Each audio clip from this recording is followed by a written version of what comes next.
مخاطبین از رسانه پشت ماجرای فیلم استاندار سابق یادتونه یعنی تیم میگه که منم داشتنی رو های گلزار جابجا کرد.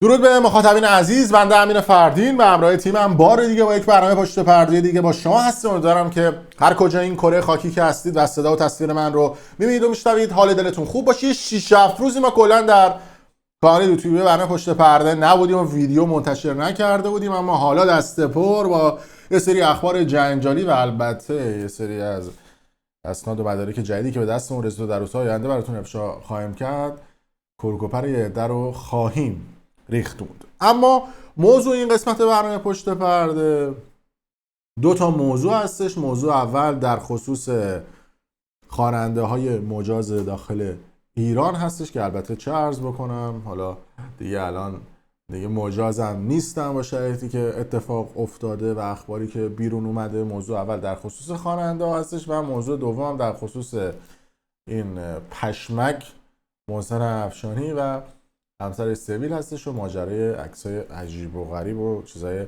مختلفشون. اما در طول 150 روز گذشته اتفاقات مختلفی در داخل ایران افتاد. موج اعتراض سلبریتی ها رو ما بعد از قرنها دیدیم و بالاخره یه سری از سلبریتی ها اومدن پشت مردم و از سلبریتی تبدیل به سلبریتی شدن و از مردم حمایت کردن و البته نقره داغ هم شدن یه عده‌شون، مثل امیر مغاره، مثل سیروان خسروی و خیلی های دیگه که حالا هم بهتون توضیح میدم نقره داغ شدنشون از چه بابت بوده. اما حالا هم خبر رسیده که سیروان خسروی حالا گفته که من دیگه با این شرایط کنسرت نمیذارم. سهراب پاکزاد امروز به صورت رسمی یک استوری منتشر کرده و گفته بود که خدا حافظ، نمیدونم کنسرت و آخرین دیدار ما کنسرت های قبلی بوده و همه چی به خاطرات پیوست. و حالا اما دو سه تا خواننده دیگه هم این اتفاق براشون افتاده. اما پشت پرده این ماجرا و کنسل شدن کنسرت ها و اینکه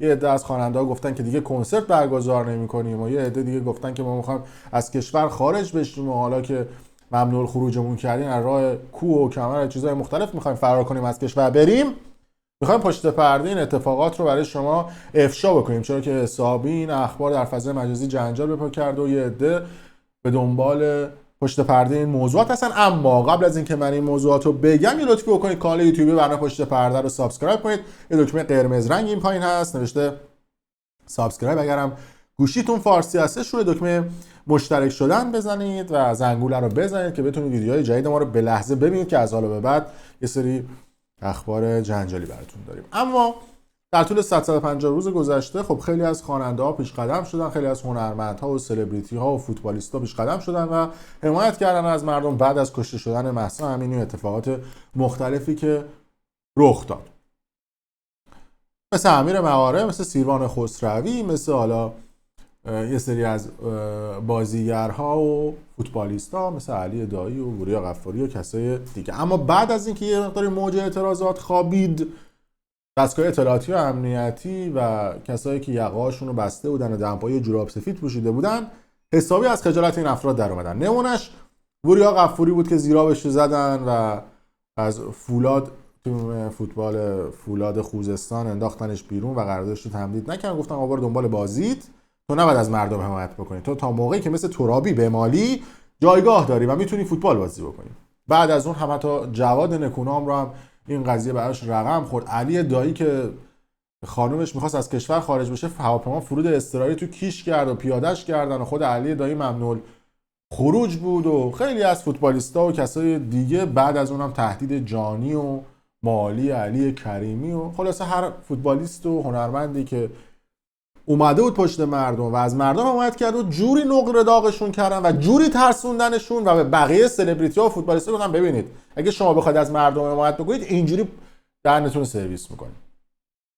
اما افراد دیگه هم بودن که واقعا مردم در حقشون کم لطفی کردن. میتونم مثال بزنم امیر مغاره که اومد از مردم حمایت کرد، پستای اعتراضی گذاشت و اومد پشت مردم، از اون طرف یقش گرفتن کردنش تو گونی، دستگاه اطلاعاتی امنیتی بردنش گفتن که بیجا میکنی از مردم حمایت میکنی، بیجا میکنی پست استوری میذاری، بیا یه تعهد بده 8 میلیارد هم ضمانت بذار که قبلا هم راجع به این قضیه صحبت کردم.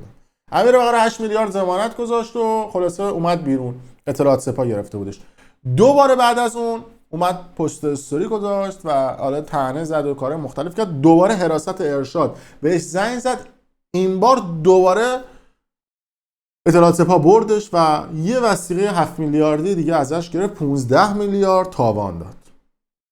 بعدش یه مقداری موج این اعتراضات که فروکش کرد، رسیدیم به جشنواره فیلم فجر و موسیقی فجر که از خواننده ها و افراد مختلف دعوت کردن و گفته بودن که باید توی جشنواره فیلم فجر شما باید بخونید و هنرنمایی بکنید. به اصطلاح یه عده از این اصطلاحاً میگن بازیگران، البته بازیگران شاملش بود برای جشنواره فیلم فجر که اومدن تحریم کردن.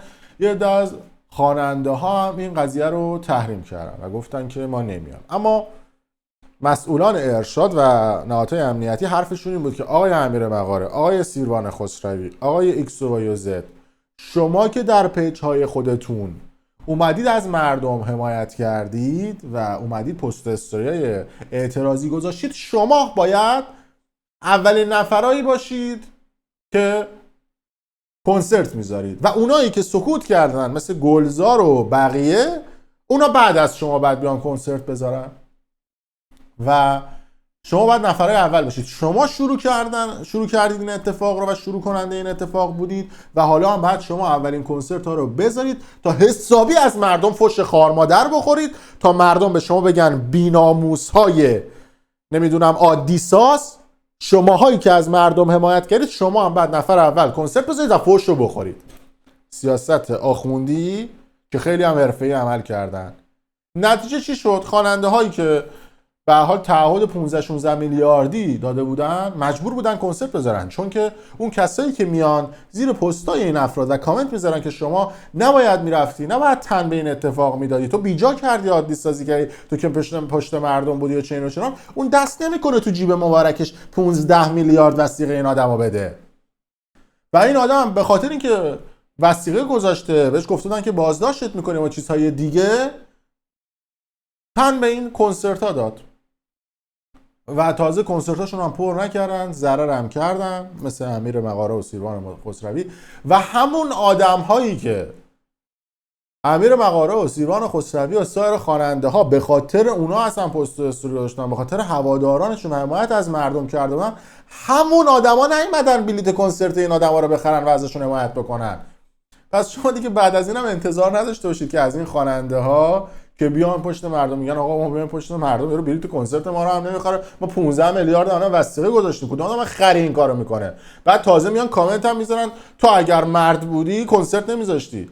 داداش ساقیت که تو خودت دست نکردی تو جیب مبارکت بلیت کنسرت طرفو بخری، دست نکردی تو جیب مبارکت آهنگ طرفو بخری، بعد میای به طرفم ایراد میگیری، به طرفم اعتراض میکنی، بعد انگار مثلا ارث پدرتو خورده. این اشتباهه. من اینو از عمد میگم و به همین روکی میگم که یه دمون 2 تا 4 تا با خودمون بکنیم، مگه ارث پدرمون اینا خوردن. این از این قضیه درسته. من از سلبریتی ها انتقاد میکنم و منتقد اصلیشونم و اصلا سبک انتقاد از سلبریتی هستش، اما یه جایی هم باید به اینا حق بدیم. خلاصه نتیجه چی شد؟ این سلبریتی هایی که خواننده‌هایی که کنسرت گذاشتن ضرر کردن، فحشش هم خوردن، سیاست آخوندی هم اجرا شد و رفت جلو. یه عده دیگه از این خواننده ها بهشون گفتن که بعد بیاید تو جشنواره فجر، مثل بابک جهانبخش، مثل سهراب بارکزاد، مثل امید آجیلی، مثل رضا بهرام که حالا رضا بهرام همچین دل خوشی ندارم ولی خب اشکال نداره، میگذریم این سری ازش. و پیش از این میخواستم بزنم حسابی پشت پردهشو بدم بیرون، اما خب میذارم کنار و به هر حال موضوع مهمتری وجود داره که بحث مردم. و این افراد فعلا ممنوع کار کردن به خاطر اینکه تو جشنواره فیلم فجر شرکت نکردن، مجوز آهنگاشون رو ندادن و کلا این اتفاق رو شما هر جای جهان بری تعریف بکنی شما رو قطعا تو بیمارستان روانی بستری میکنن. مثلا بری کف نیویورک، بری کف کانادا، کف آلمان، کف استرالیا، کف سوئد، کف دانمارک، به قول آلمانیا دنمارک، و بگی آقا من خواننده بودم، یه مقامی اون بالا بود به من میگفت دلبر دلبر فلان و اینا رو تو باید به از من مجوز بگیری، اگر نگیری حق نداری تو مملکت ما آهنگ بخونی. مثلا مایکل جکسون بره مجوز بگیره از فلان شخص که این آهنگو بخونه یا نخونه.